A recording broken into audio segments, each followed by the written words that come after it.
အားလုံးမင်္ဂလာပါခင်ဗျာကျွန်တော်ဒီ exam ပါလေ exam မှာကျွန်တော်တို့ဒီဝန်ထမ်းတယောက်ချင်းစီပေါ့နော်ဒီလိုလေးပေါ့နော်ပုံလေးရယ်ကျွန်တော်တို့ဒီဘေးနာအချက်လက်လေးရယ်ပေါ့နော်ဒါဆိုဥအေးပေါ့နော်နေရဥအေးပတ်တေးရပါခုနကသူရဲ့ဒီလိုပါဗျာဒီလို list လေးတွေရှိရပါနော်ဒါကျွန်တော်နမူနာလုပ်ပြလို့ပေါ့10လောက်ပဲလုပ်ပြတာပါနော်သူရဲ့ဝန်ထမ်းရဲ့ data တွေပေါ့ဒီ data တွေကိုကျွန်တော်တို့ကဒီလိုမကြည့်ဘဲနဲ့တယောက်ချင်းစီကို filter စစ်ကြည့်မှာပေါ့နော်ဒါဆိုဦးဝေးပေါ့နော်အောင်ဆိုလဲအောင်ပေါ့နော်ဘီနာဒါလေးကိုနှိပ်လိုက်တာနဲ့အောင်ရဲ့ပုံလေးနဲ့ကျွန်တော်တို့ဒီမှာဒီလိုအချက်လက်လေးတွေကကြည့်လို့ရတာပေါ့နော်ဒီလိုဆွဲကြည့်လိုက်ရတယ်အပြည့်ပေါ့နော်ဒီလိုလေးပေါ့အဲ့လိုလေးပေါ်တဲ့ပုံစံလေးပေါ့နော်အဲ့ဒါလေးကိုလုပ်ပြမှာဖြစ်ပါနော်ဒါဆိုရင်ဒီမှာပုံစံပြောင်းတာနဲ့ပုံလေးလည်းပြောင်းမယ်သူကဘေးနာချက်လက်သိချင်လို့ရှိရင်ဒီမှာချက်လက်လေးပေါ့နော်ကြည့်လို့ရပါတော့နော်ပြီးရင်နောက်တစ်ယောက်ဆိုလည်းကျွန်တော်တို့ဒီမှာ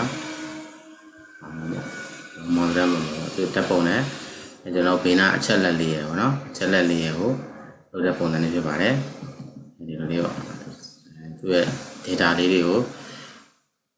ဒီလိုတရှိထဲမှာပဲ filter စစ်ကြည့်တာပေါ့နော်အဲ့လိုပုံစံလေးCV ဖောင်းလေးကိုကြည့်သလိုပေါ့နော်အဲ့လိုမျိုးလုပ်တဲ့ပုံစံလေးပါကျွန်တော်လုပ်ပြမှာဖြစ်ပါတယ်ခင်ဗျာအရင်ဆုံးလိုအပ်တာတော့ဒီလို data base ပေါ့နော်သူဒီလို list လေးတခုတော့လိုရပါတော့သူရဲ့ဒီ Excel file လေးရှိမှာပေါ့နော် Excel file နဲ့ list လိုမယ်အဲ့ဒါ Excel file ကိုကျွန်တော်က new ရှိမှယူတိုင်းမယ် new ရှိမှယူတိုင်းမယ်ယူပြီးရင်ကျွန်တော်တို့ယူလို့ရှိရင်ဒီမှာကျွန်တော်တို့က data ပေါ့နော်ဒါဆို table လုပ်ပြီးသားပေါ့နော် table လုပ်ပြီးသားဆို table design လုပ်ပေါ်တယ် table လုပ်ပြီးသားဟိုမလုပ်ရတဲ့ table လုပ်လိုက်ပါနော် control T ကိုနှိပ်ရင်လည်းရတယ်ဒါမှမဟုတ်လည်း control T ကိုနှိပ်လိုက်လို့ရှိရင်လည်းရပါနော် control T ကိုနှိပ်လိုက်လို့ရှိရင်ကျွန်တော်တို့ဒီမှာ table ဖြစ်ပြီးသားမို့လို့ပါနော် table မဖြစ်သေးဘူးဆိုလို့ရှိရင်ဒီမှာကျွန်တော်လုပ်ပြမယ်နော် convert to array yes ဆိုတယ်နော်ဒါဆိုရင်ကျွန်တော်ရိုး range ပေါ့နော်ရိုး range ပေါ်မှာ data ထည့်တာဖြစ်ပါနော်အဲ့ဒါကိုကျွန်တော် control D နှိပ်လိုက်မယ်နှိပ်လိုက်ပြီဆိုရင်ဒီမှာ control D ဆက်လက်ပေးပြီးသားဖြစ်ရနော်ပြီးရင်ကျွန်တော်တို့ဒီခေါင်းစဉ်ကို table has နေတဲ့ဒီ table ခေါင်းစဉ်နဲ့ပြန်ထားမှာလားပေါ့နော်အမှန်ချစ်ပေးတာပြီး open နှိပ်လိုက်ရင်ဒီရဖြစ်တယ်ပေါ့နော်ဒီမှာ table design လို့ပေါ်လာပါပြီအဲ့ဆိုရင်ကျွန်တော်တို့ကဒီ data တွေကနေပြီးတော့ from table range ပေါ့နော်ဒါကျွန်တော်အခု Microsoft 365 မှာလုပ်ပြနေဖြစ်ပါနော် from range ကိုယူမယ် from table range ပေါ့နော်ယူလို့ရှိရင် power query လည်းရောက်သွားပြီပေါ့နော် power query လည်းရောက်သွားပြီအဲဒီမှာကျွန်တော်တို့ခုနဒီယူလိုက်တာနဲ့ဒီ query လည်းရောက်သွားပြီပေါ့နော် query editor လည်းရောက်သွားပြီအဲဒါဆိုကျွန်တော်တို့ကဒီမှာဆိုရင် bad day ဆိုလို့ရှိရင်ကျွန်တော်အချိန်လေးပါတယ်ပေါ့နော်အချိန်လေးမလို့ချင်ဘူးဆိုလို့ရှိရင်ကျွန်တော်ဒီမှာ day လေးကိုပြောင်းလိုက်မယ်နော် day only ပဲပြောင်းလိုက်မယ်ဒီ column မှာပဲကျွန်တော် replace လုပ်လိုက်မယ်ပေါ့နော်ဒီဖြစ်သွားပြီပြီးရင်ဒီမှာဖုန်းနံပါတ်ဆိုလဲကျွန်တော်39ဝက်စာပေါ်ခြင်းတဲ့အတွက် test ကိုပြောင်းထည့်လိုက်မယ်နော်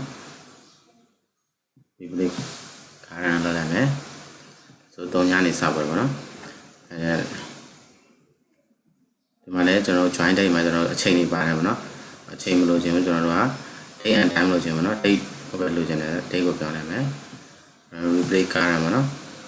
replace ခါရမ်းမှာထားလိုက်မယ်ပြီးပြီဒါဆိုလို့ရှိရင်ကျွန်တော်တို့က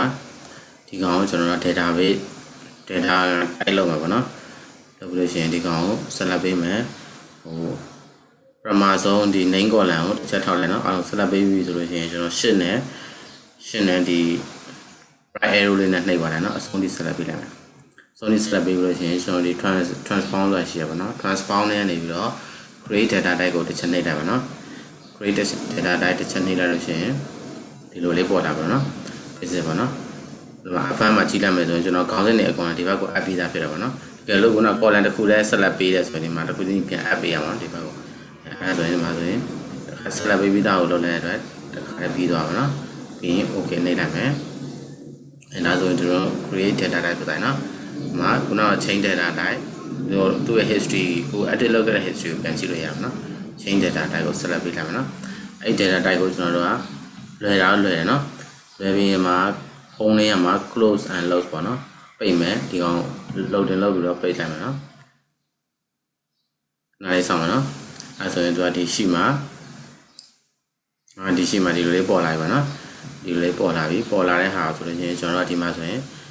သူ့ရဲ့အောင်ပင်တော့နှိပ်ကြည့်လိုက်တယ်အောင်ဘာညာဒီမှာဆိုတစ်ခါလေးကြည့်လို့ရတယ်နော်တစ်ခါလေးကြည့်လို့ရသွားပြီ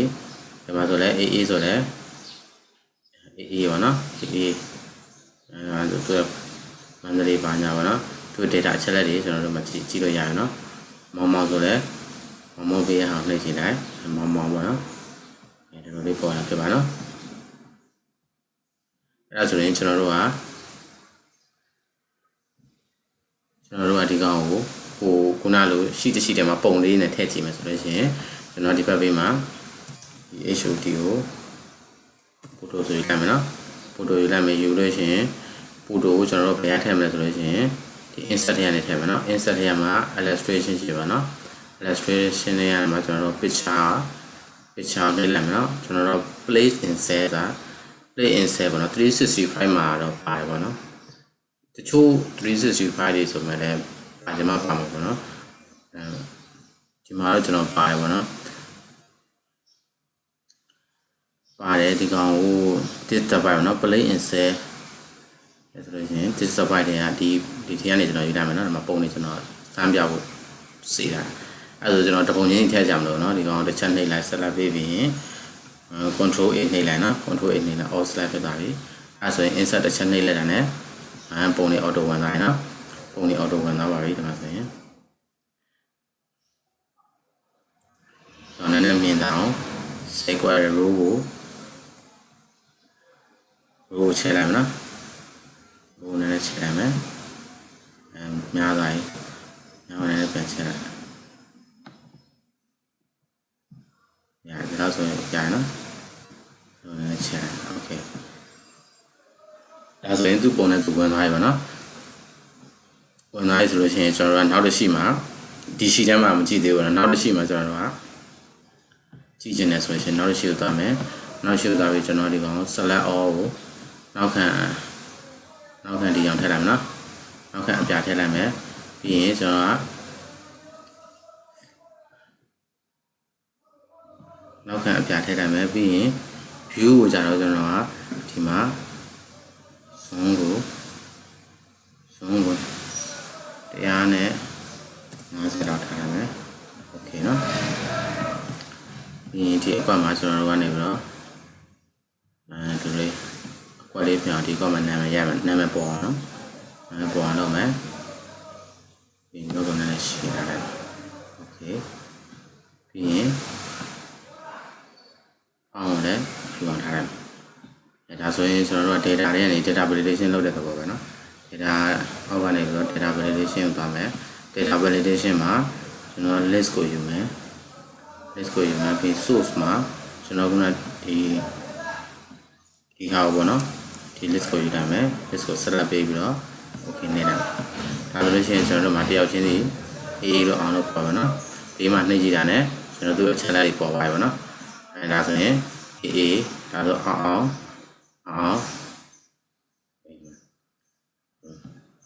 အဲ့ဒါကိုကျွန်တော်တို့ကပုံလေးပါပေါ်ပြီးကြည့်ချင်တယ်ဆိုလို့ရှိရင်အမှန်ကြီးများချင်းပုံဆိုလို့ရှိရင် filter ဖန်ရင်တော့နိုင်မယ်နော် filter ဖန်ရင်တော့နိုင်မယ်ပြီးရင် array မှာကြတော့ကျွန်တော်တို့က position နဲ့ array ဒီ array ပေါ့နော်ဒီ array ကို select ပေးလိုက်မယ် comma ပြီးရင်ဒီ array ထဲမှာပါတယ်ဒီ array ကို select ပေးမှာပေါ့နော် data array ကို select ပေးမှာပြီးညီများချင်းနေမယ်နေပြီးကျွန်တော်တို့ကဒီ sheet ခုနကကြည့်ချင်တဲ့ sheet တွေကနေဒီအကွက်လေးကို select ပေးလိုက်မှာနော်အဲတော့ခုန data တိုင်းနဲ့ဒီကောင်နဲ့ညီတဲ့ကောင်ရဲ့ပုံကိုကျွန်တော်က return လုပ်တာပေါ့နော်အဲ့ဒါနဲ့ပေါ်လာနော်အဲဒါဆိုရင်ကျွန်တော်တို့ကပုံကြီးကြီးလေးကြည့်ချင်တယ်ဆိုလို့ရှိရင်5ကွက်လောက် select ပေးလိုက်ပါနော် select ပေးပြီးလို့ရှိရင်ဒီကောင် message လုပ်လိုက်အဲဒါပြီးပေးသွားတယ် okay အဲဆိုအောင်ကျွန်တော်အောင်ပုံလဲပေါ်ပြီအဲဒီမှာဘေးမှာအချက်လက်တွေလည်းကြည့်လို့ရပါတော့ဒီအချက်လက်လေးကြည့်လို့ရမယ်admin ဘာ join date အဲ့လိုမျိုး CV ဖောင်းတစ်ဆောင်ကြည့်သလိုပေါ့နော် filter CV ဖောင်းတွေကို filter စစ်ကြည့်သလိုပေါ့အဲ့လိုမျိုးပြီးများဆိုတဲ့ များများဆိုလည်းများများပေါ့နော်သူများများပုံပြီးရင်ဒီမှာသူ့ရဲ့အချက်လက်ကိုကြည့်ချင်ရင်ဒီဟာလေးကိုနှိပ်လိုက်တယ်လေကျွန်တော်တို့ကဒါမှသူ့ရဲ့များများပေါ့နော်ဗတ်တေးရပါဖုန်းနံပါတ်ကပါကျွန်တော်တို့မှာ address ဘာညာအရှိဒီမှာဆိုအရှိဒါနမူနာထည့်ပြကျွန်တော်မြို့ပဲထည့်တာပေါ့နော်မှာပြီးရင်လာစားဘလောက်ဒီလိုလေးကျွန်တော်ကြည့်လို့ရပြီပေါ့နော်မှာမြင့်ထုံးဆိုမြင့်ထုံးပေါ့နော်ပြီးရင်OA ဆိုရင် OA ဆိုရင် OA ပေါ့နော် OA မှာ OA ရဲ့အချက်လက်တွေကြည့်လို့ရပါတော့ OA 90ပေါ့နော်ပြီး education position finance salary တွေဆိုတော့သူ့ရဲ့အချက်လက်တွေကိုကျွန်တော်တက်မျက်နှာထဲမှာကျွန်တော်တို့ကပုံလေးတွေနဲ့တွဲကြည့်ရပုံစံတွေဖြစ်ပါနော်အဆုံးထိကြည့်ပြရတဲ့အားလုံးကျေးဇူးတင်ပါတယ်ခင်ဗျာ